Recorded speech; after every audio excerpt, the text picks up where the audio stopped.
가이오 곧 내가 참으로 사랑하는 자에게 편지하노라.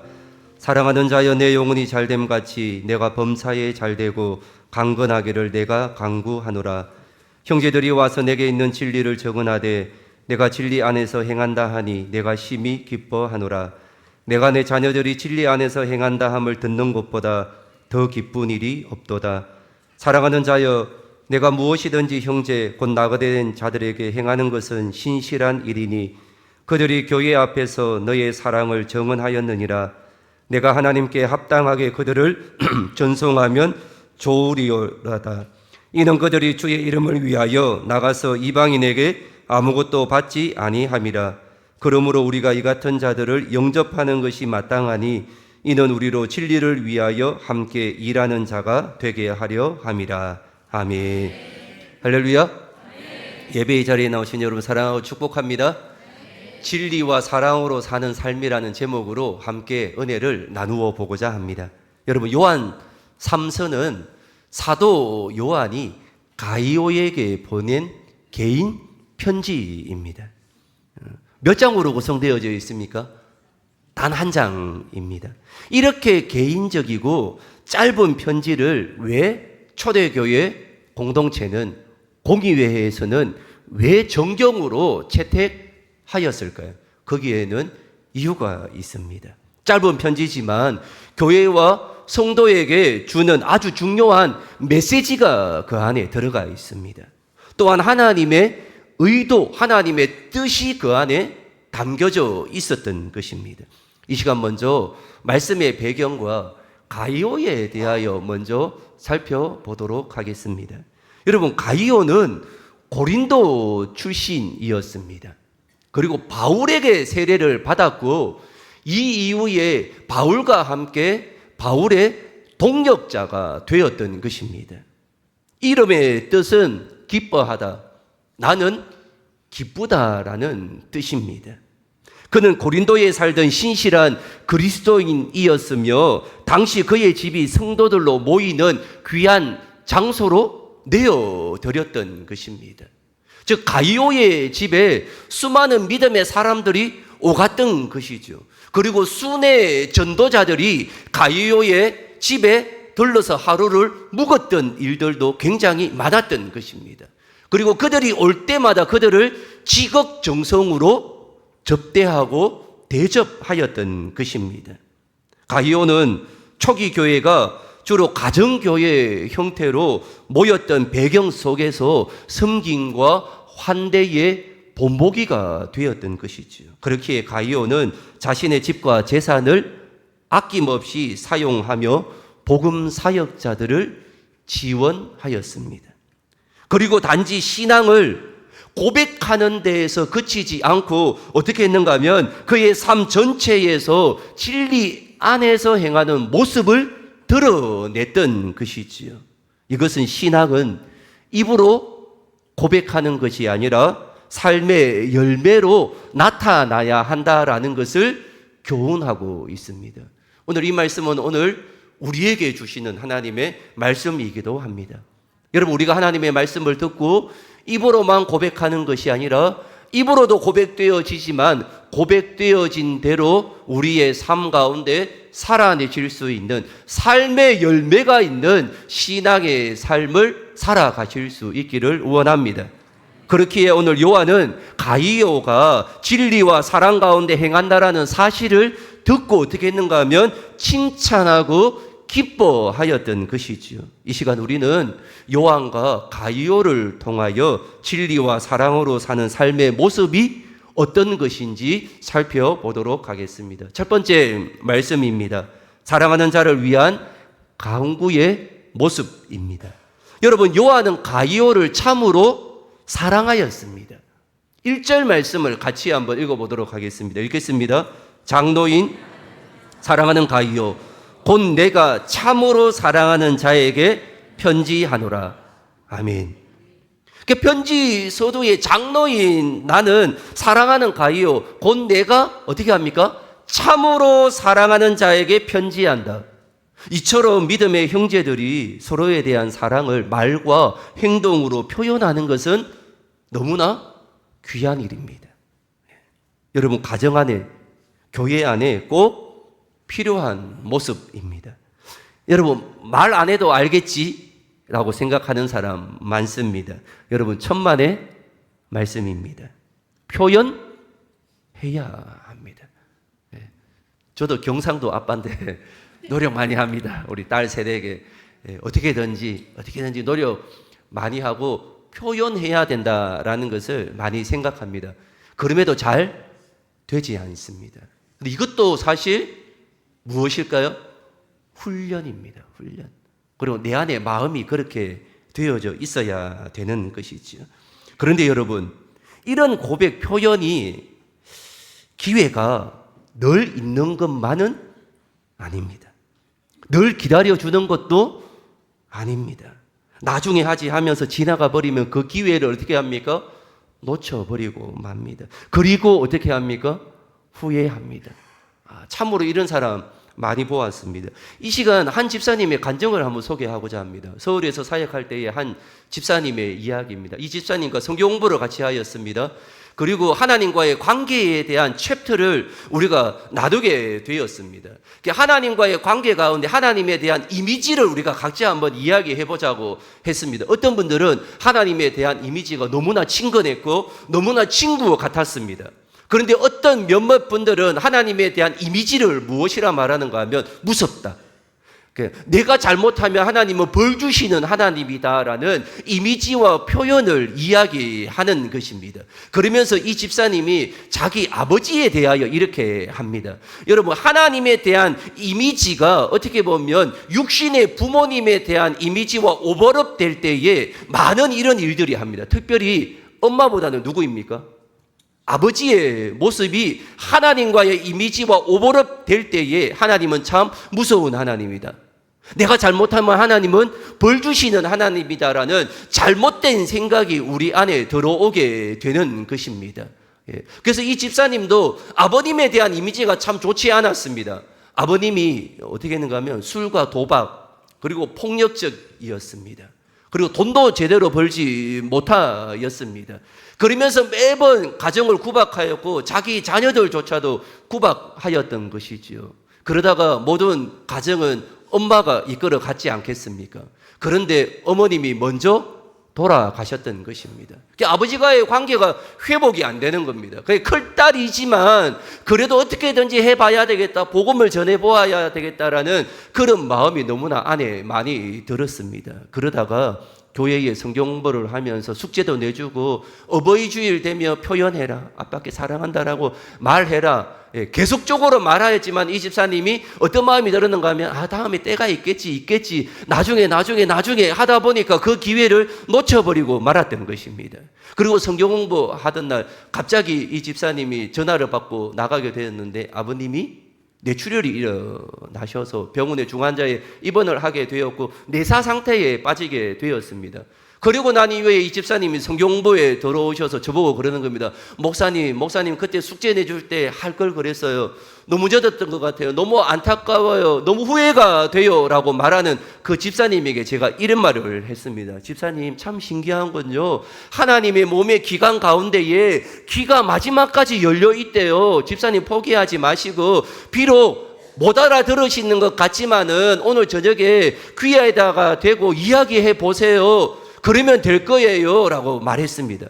근데 이 집사님이 진짜 저녁에 간 겁니다. 중환자실에 찾아가가지고 아무 요동함이 없는 아버지의 귀에다 대고 이 딸이 뭐라고 말했는가 하면 아빠 사랑해, 미안해, 이 두 마디를 했습니다.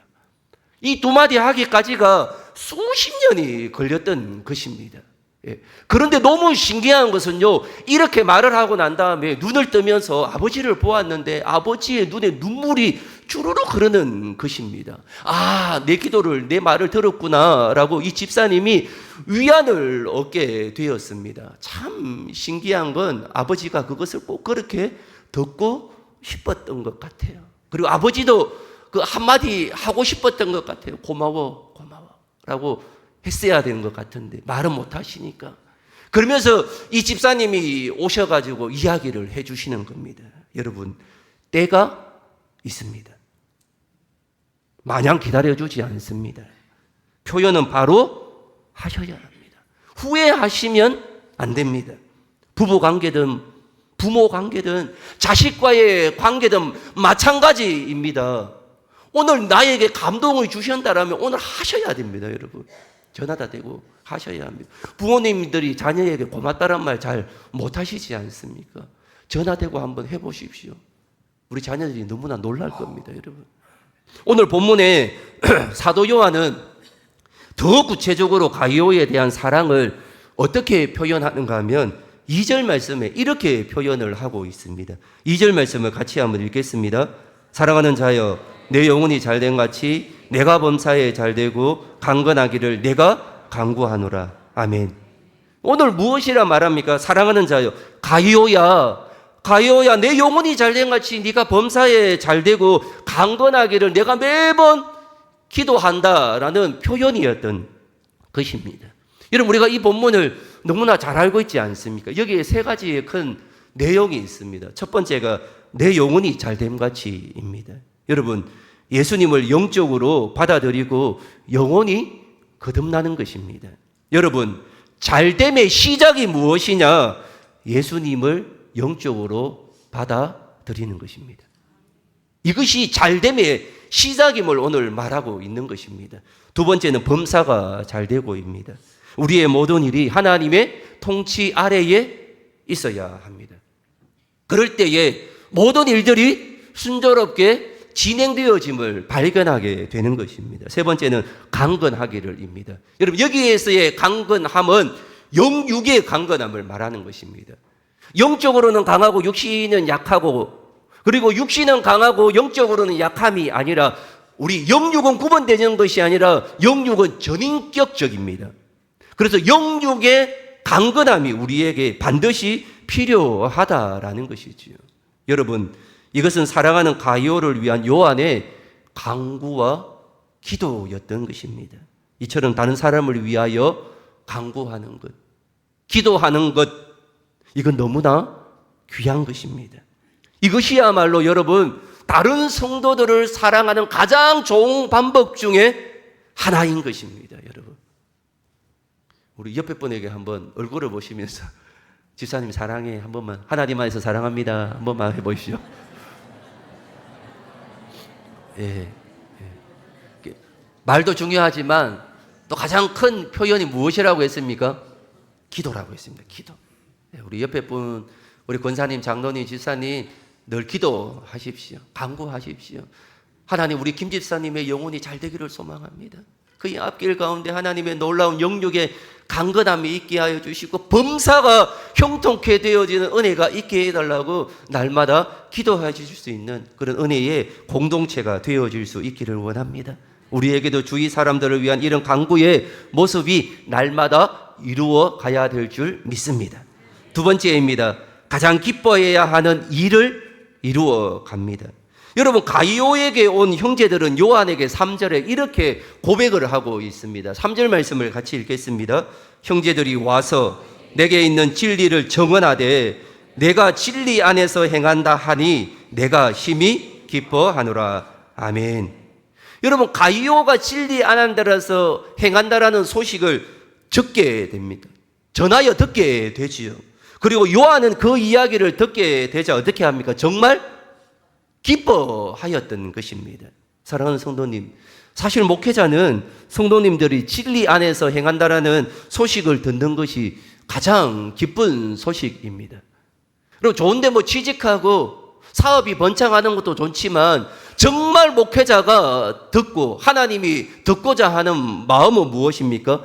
진리 안에서 행한다라는 소식입니다. 여러분, 진리 안에서 행한다라는 것이 무엇입니까? 바로 예수 안에서, 말씀 가운데, 신실함 가운데 믿음 지키며 살아간다라는 말씀이지 않겠습니까? 여러분, 이것이 가장 우선시 되어져야 되는 것이죠. 이런 고백이 여러분 오늘 사도 요한에게도 있었던 것입니다. 그 고백이 바로 4절 말씀입니다. 같이 한번 읽어보겠습니다. 내가 내 자녀들이 진리 안에서 행한다 함을 듣는 것보다 더 기쁜 일이 없도다. 아멘. 여러분, 이것이 누구의 마음인 것 같습니까? 누구의 마음입니까? 사도 요한의 마음을 떠나 오늘 어떻게 보면 우리를 향하신 우리 사랑성교교회를 보시면서 하시는 아버지 하나님의 마음인 줄 믿습니다.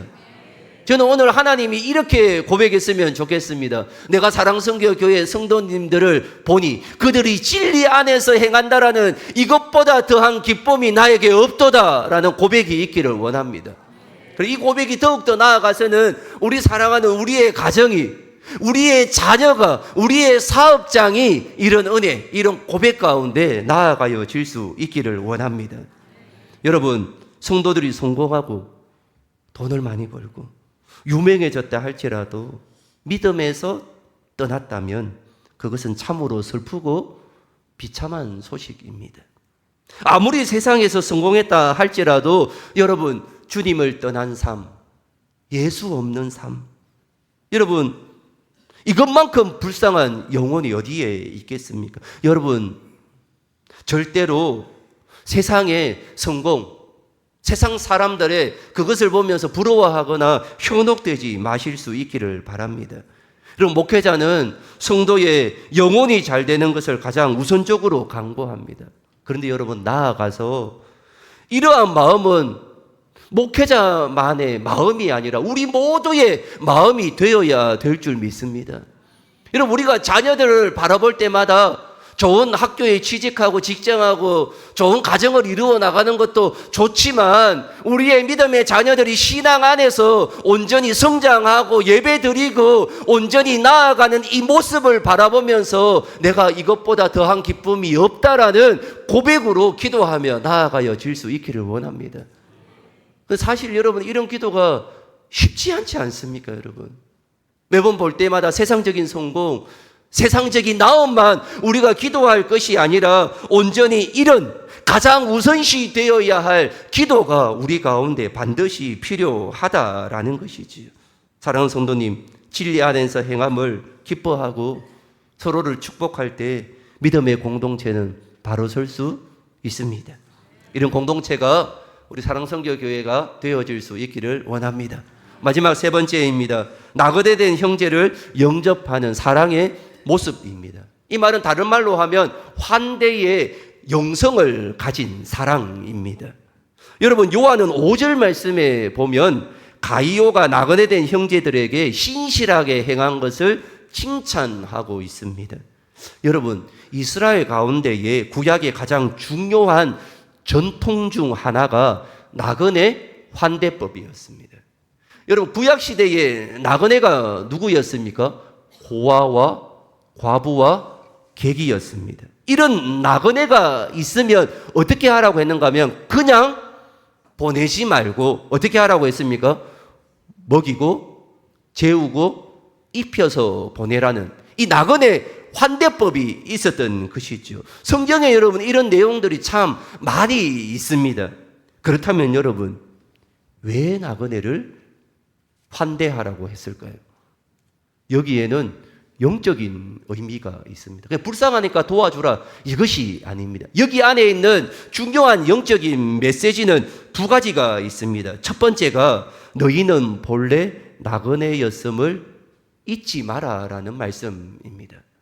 이것을 늘 생각하라는 것입니다. 나의 인생이 나그네 같은 인생이었지만 누구가 나를 환대했습니까? 하나님이, 예수님이.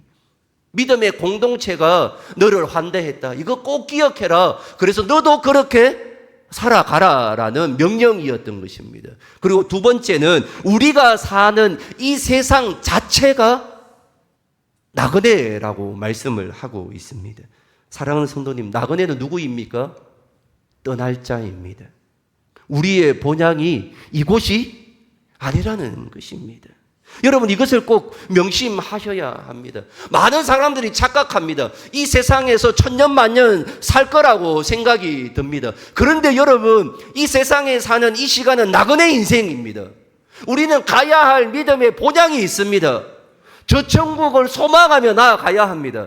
단지 이 땅 가운데 살아갈 때에 하나님이 나에게 주신 시간, 어떤 사람은 80년, 어떤 사람은 100년이라는 이 시간을 하나님의 뜻 가운데 살아가는 것입니다. 예. 그러면서 나그네 인생임을 알고 그저 받았으니 그저 주는 은혜 가운데 살아가는 것이죠. 그래서 내 것이라 말아 하지 않는다라는 것입니다.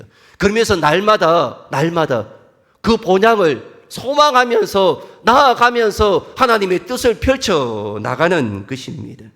여러분, 이렇게 나그네를 환대하는 자의 그 섬김을 누가 아신다라고 말씀하십니까? 하나님이 아신다라고 말씀하십니다. 그래서 그 환대와 섬김을 나그네가 갚는 것이 아니라 누가 갚아주십니까? 하나님이 갚아주십니다. 여러분, 이게 얼마나 은혜입니까? 우리의 작은 섬김을 하나님이 보시고 아시고 갚아주시는 것입니다. 이 본보기가 오늘 누구였습니까? 가이오였던 것입니다. 그렇기에 우리는 주의 일을 위하여 헌신하고 희생하는 사람을 관심 있게 돌보아야 하는 것입니다. 특별히 여러분, 우리 교회는 선교하는 교회지 않습니까? 제가 어제 설교를 준비하면서 본문을 어느 정도 적고 난 다음에 계속적으로 반복적으로 이제 읽고 그리고 수정해야 될 부분이 무엇인지 계속 살피던 가운데 이 세 번째 챕터를 제가 읽고 있었습니다. 근데 갑자기 전화가 한 통화 왔습니다. 한 집사님으로부터. 어제 목사님, 제가 어제 금요 기도회 때 사라 선교사님 남편분 이야기를 들었습니다. 기도하던 가운데에 내 마음이 있어가지고 어떻게 도와야 할지 기도하던 가운데에 꼭 병원비라도 돕고 싶습니다. 목사님, 어떻게 하면 될까요? 많지는 않아요, 목사님. 그러나 100만 원 내가 헌금할 거니까 목사님 어떻게 하면 좋을까요? 제가 그래서 주일날 헌금하라고 했습니다. 근데 제가 그 이야기를 딱 듣는 순간에 제가 어떤 설교를 준비하고 있는가 하면 이 환대의 영성 가이오를 지금 제가 하고 있었지 않습니까? 제가 머리가 삐쭉 서는 겁니다. 정말 내가 먼저 은혜 받으라고 이렇게 하셨구나. 하나님, 우리 사랑선교 교회에 이렇게 가이오 같은 분들을 세워주셨구나. 이런 사람이 한 명, 두 명이 아니고 우리 교회에 얼마나 많은 가이오가 있는지를 제가 보게 되니까 우리 사랑선교회가 참 복된 교회다. 너무 자랑스럽다. 그런 마음으로 어제 설교 준비를 하는데 이 설교 준비가 너무 감사한 거예요, 여러분. 오늘 이 가이오 환대의 영성에 대해서 어떤 예화를 생각할까라고 했는데 너무 좋은 예화를 그냥 주셨던 거예요. 사랑하는 성도님, 이런 가이오와 같은 우리 성도님이 한 분, 두 분 늘어날 수 있기를 소망합니다. 사랑하는 성도님, 이 섬김, 수고, 환대 누가 갚아주십니까? 하나님이 아시고 놀랍게 채워주실 줄 믿습니다. 여러분, 우리 교회가 귀한 선교의 사역을 감당하는데 우리가 직접 가서 그 일을 감당하지는 못해도 그들을 잘 영접하고 필요한 것들을 공급하고 중보기도하며 전도와 선교 사역을 이루어가는 것 가장 좋은 동력자의 모습일 것입니다. 즉, 나도 지금 무엇하고 있는 것입니까? 선교하고 있는 것입니다. 여러분, 선교 헌금 작정하여서 잘하고 있는 것, 중보기도 하고 있는 것, 선교사님 한국에 오실 때에 밥 한 끼 대접하는 것 다 무엇하고 있는 것입니까? 선교하고 있는 것입니다. 그렇기에 우리 모두 다 누구입니까? 선교사입니다.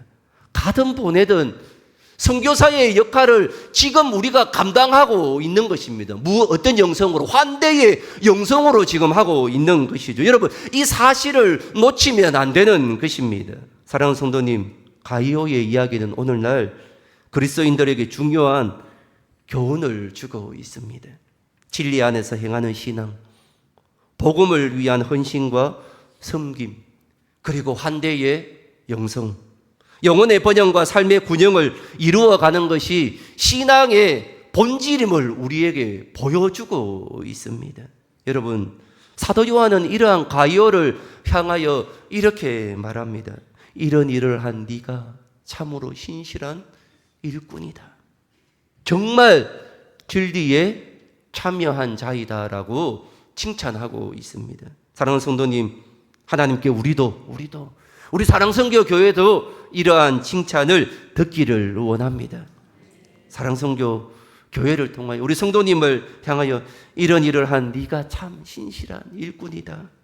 정말 진리에 참여한 자이다라는 칭찬과 은혜가 우리의 삶 가운데 있기를 원합니다. 이런 일들이 초대교회 안에 있었기에 놀라운 부흥의 역사가 일어났듯이 이런 놀라운 역사가 저와 여러분을 통하여 사랑선교 교회를 통하여 나타나기를 축원합니다.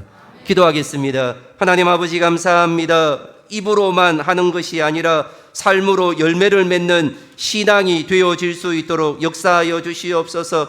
표현하게 하여 주시옵소서. 때가 있음을 알게 하여 주셔서 하나님의 온전한 사랑을 드러내며 나타나여 질 수 있도록 함께하여 주시옵시고, 우리 안에 잊어버렸던 환대의 영성, 사랑의 마음이 회복되어질 수 있도록 역사하여 주시옵소서. 내가 헌금을 드리고 내가 선교의 사역지를 위하여 중보기도하며 이 모든 일들을 감당하는 것이 선교하는 것임을 깨닫게 하여 주셔서 보내든 아버지 하나님 가든 선교사임을 날마다 기억하며 나아가여질 수 있는 복된 인생 되게 하여 주시옵소서. 이 모든 말씀 예수 그리스도의 이름으로 간절히 기도하옵나이다. 아멘.